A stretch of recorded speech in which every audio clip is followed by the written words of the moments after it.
पाकिस्तान को एक और झटका लगा है और इस बार झटका देने वाला और कोई नहीं बल्कि पाकिस्तान का जिगरी दोस्त चाइना है। तो चीन ने ऐसा क्या किया कि पाकिस्तान को अब भीख मांगने के लिए एशियन डेवलपमेंट बैंक जाना पड़ा? और क्या पाकिस्तान की इस कंडीशन के पीछे एक कारण भारत भी है? नमस्कार, मेरा नाम है श्वेता शर्मा और आज बात पाकिस्तान के अनस्टॉपेबल डाउनफॉल की। CPEC यानी चाइना पाकिस्तान इकोनॉमिक कॉरिडोर, ये चीन की पाकिस्तान में one of the biggest investments थी। सालों से CPEC को बीजिंग और इस्लामाबाद के बीच आयरन क्लैड फ्रेंडशिप का प्रतीक माना गया है।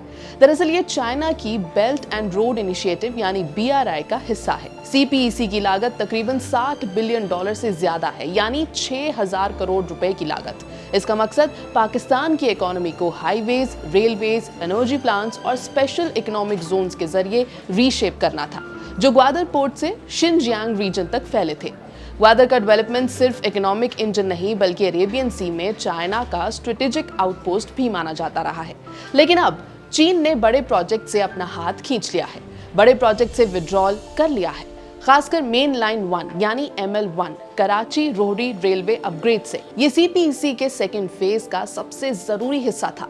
ये एक डिसाइसिव डिपार्चर साबित हुआ है। पाकिस्तान जो क्रिटिकल फाइनेंशियल शॉर्टफॉल से जूझ रहा है, एशियन डेवलपमेंट बैंक यानी ADB और अन्य मल्टीलेटरल इंस्टीट्यूशंस की ओर सपोर्ट के लिए हाथ फैलाए खड़ा है। लेकिन चीन ने ऐसा किया क्यों? सबसे पहले कर्ज का बढ़ता दबाव। पाकिस्तान के अनपेड बिल्स को लेकर चाइना को टेंशन थी, खासकर चाइनीज पावर कंपनीज को बकाया जो कि 150 करोड़ रुपए का था। लगातार डिलेज, रेड टेपिज्म और ऊपर से पाकिस्तान की कैश स्ट्रैप्ड इकोनॉमी ने बीजिंग की बेचैनी बढ़ा दी थी। ऐसे में और भी खर्चा करके रिस्की इन्वेस्टमेंट करना और पैसे वापसी का चांस नियरली निल होना, इन सब के चलते चाइना ने CPEC के मेजर इन्वेस्टमेंट से अपना हाथ खींच लिया। दूसरी बड़ी वजह थी चाइनीज ऑफिशियल्स की सुरक्षा।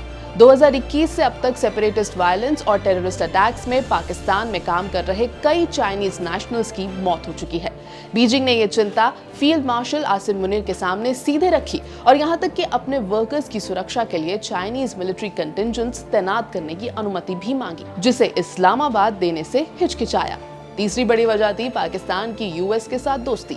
पाकिस्तान ने USA को बलूचिस्तान के माइनिंग सेक्टर में कमर्शियल इन्वॉल्वमेंट का ऑफर दे दिया, जिससे चाइना का हित सीधे सीधे खतरे में आ गया।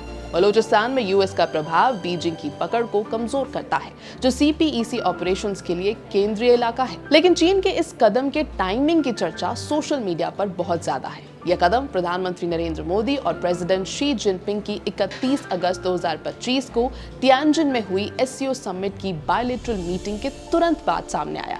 ये बदलाव साउथ एशिया के जियोपॉलिटिकल लैंडस्केप में एक टर्निंग पॉइंट है, जो चाइना पाकिस्तान रिलेशंस में गहरी दरार और रीजनल पावर इक्वेशंस में बड़े फेरबदल का संकेत देता है। चाइना का ये पुल बैक SCO समिट के ठीक बाद हुआ, जहां PM मोदी और शी जिनपिंग की 1 घंटे लंबी गहन बातचीत हुई।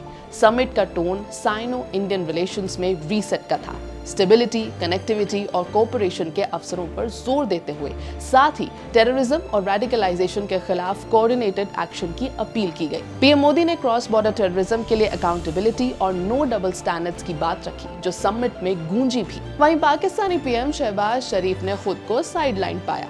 काफी लॉबिंग के बावजूद बीजिंग से फ्रेश फंडिंग नहीं मिली। इसके बजाय पाकिस्तान 800 करोड़ रुपए के एग्रीकल्चर, रिन्यूएबल्स और हेल्थ केयर से जुड़े MAUs के साथ लौटा, जो बड़े इंफ्रास्ट्रक्चर इन्वेस्टमेंट्स की उम्मीदों से काफी कम था। हालांकि SCO मीटिंग के दौरान ऑफिशियली चाइना ने पाकिस्तान में इन्वेस्टमेंट ना करने की बात नहीं कही, लेकिन सोशल मीडिया के गलियारों में ये बात बार बार कही जा रही है कि चीन का इतना बड़ा कदम मोदी विजिट के बाद आना कोई कोइंसिडेंस नहीं है। तो पाकिस्तान करेगा क्या? CPEC के सेकेंड फेज को फाइनेंस करने से चाइना की अनिच्छा के बाद इस्लामाबाद ने ADB यानी एशियन डेवलपमेंट बैंक से तत्कालीन मदद मांगी है। 200 करोड़ रुपए का ADB loan Karachi Rohri railway के 480 किलोमीटर हिस्से को अपग्रेड करने के लिए है, जो कराची से पेशावर तक फैले 600 करोड़ रुपए से ज्यादा के प्रोजेक्ट का हिस्सा है।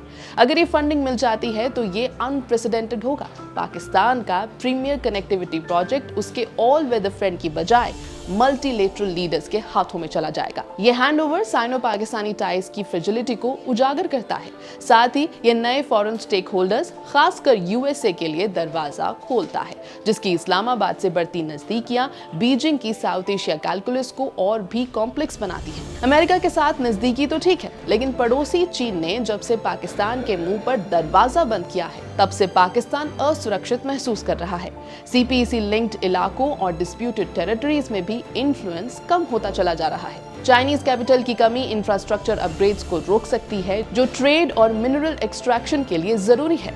सीपीईसी की सुरक्षा चुनौतियों के कारण संभावित लीडर्स अब पाकिस्तान से सख्त शर्तें भी रख सकते हैं। दूसरी तरफ चाइना के रिश्ते भी बदल रहे हैं। तियानजिन समिट ने दिखाया कि चाइना अब इंडिया के साथ रीजनल स्टेबिलिटी और ट्रेड पर एंगेजमेंट बढ़ाना चाहता है, जबकि पाकिस्तान की अस्थिर राजनीति से दूर रहना चाहता है। पाकिस्तान की इनस्टेबिलिटी से बचना चाहता है बीजिंग। यानी पाकिस्तान नई लाइफलाइंस की तलाश में है, जबकि इंडिया बड़े पावर्स के साथ एंगेजमेंट गहरा कर रहा है। ये रीजनल रीअलाइनमेंट, स्ट्रेटेजिक अनसर्टेनिटी और शिफ्टिंग अलायंसेस से भरा हुआ है। ऑल वेदर फ्रेंडशिप रेटोरिक में जरूर जिंदा रहेगी, लेकिन जमीनी हकीकत ये है कि चाइना का पैसा, इन्फ्लुएंस और पेशेंस अब अनलिमिटेड नहीं रहा। एबीपी लाइव की इस रिपोर्ट में फिलहाल इतना ही।